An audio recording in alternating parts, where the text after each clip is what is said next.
Hi, everybody. It's Jessica Lemmon. I'm here with you on another Right Tip Wednesday. And you may recognize the shirt from the video from last week because I'm filming these on the same day. But I did turn my computer around so you can look at my kitchen instead of my owl picture.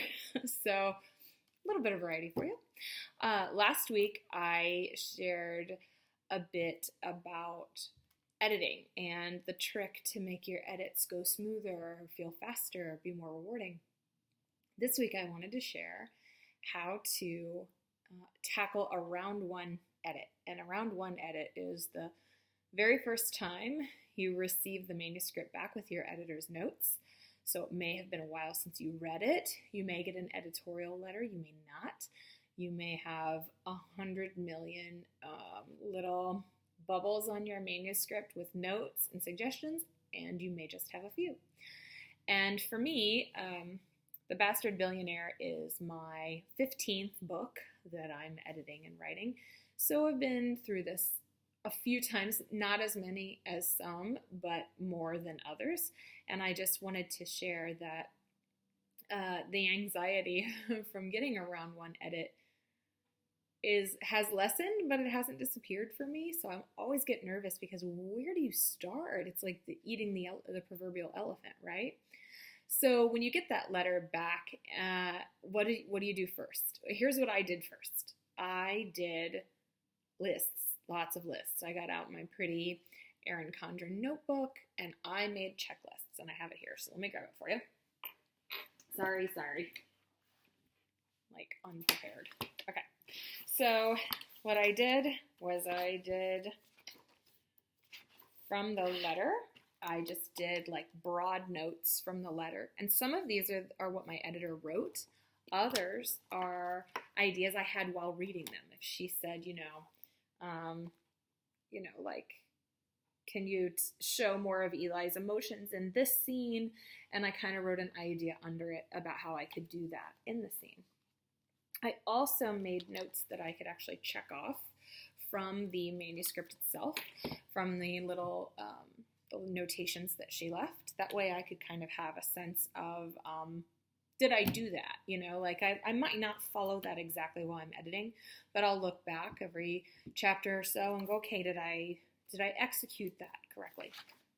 Also in there might be the ex-boyfriend was not very fleshed out, or was fleshed out the wrong way. So I kind of wrote a paragraph about him and how I was going to handle him this time around. Now, other than that, then you have to reacquaint yourself with the manuscript. And if you're like me and you'd written a book or two books or edited a different book in between, you might be a little fuzzy on what that book is actually about. So I did a bulletin board. It's so messy. I don't even want to show you. I've done neater ones than this, guys, but for the sake of just kind of showing you, here's my bulletin board. The chapters, this is point of view, this is Eli's point of view, this is Isabella's point of view, and the little blue notes are changes that I might make. The index cards you saw were an attempt to get them after I had done it and changed a few scenes. I just rewrote so that I knew. Hang on, I have to let the dog in. This is a very live action video this week, isn't it? So I went through each chapter and I wrote chapter 1 and I did the points of view in different colors and I just stacked them, chapter 1 all the way to the end. And as I am going through editing there, it'll remind me what's coming without me having to read ahead, if that makes sense. So if I know the banquet scene is coming up or her dinner with her parents is coming up, while I'm in that scene, I can look over and go, oh, right.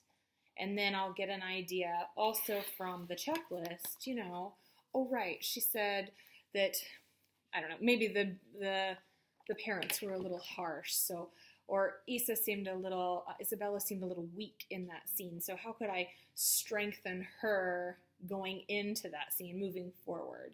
And that's just the way I've kept this straight. The bulletin board method is one I've used before many times, but it really, really worked well in my last edit for Shut Up and Kiss Me, which is my Love Swept release, because we had made so many plot changes that were broad, and I just needed to keep track of the book in a very visual way. So that's my recommendation for round 1 edits. My second recommendation is really nerdy, but it works. Like, write yourself a note. Like, particularly when you're feeling good, after you've just nailed something, right? You've just got it. You just killed it.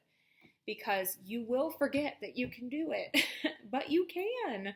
And to be honest with you, I'm coming at you from a high point in my edits, because formerly, when I was thrashing around in chapter 3 and 4 and swearing to myself a lot, I wondered just how I would get through it. And the fact of the matter is I did get through it, and I found my way. And in reacquainting yourself with the characters in the manuscript, it's just going to flow naturally, and all those changes are just going to slide in.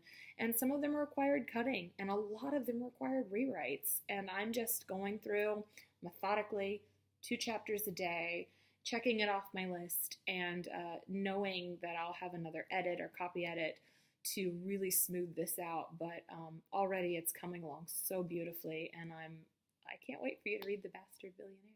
So that's this week's right tip.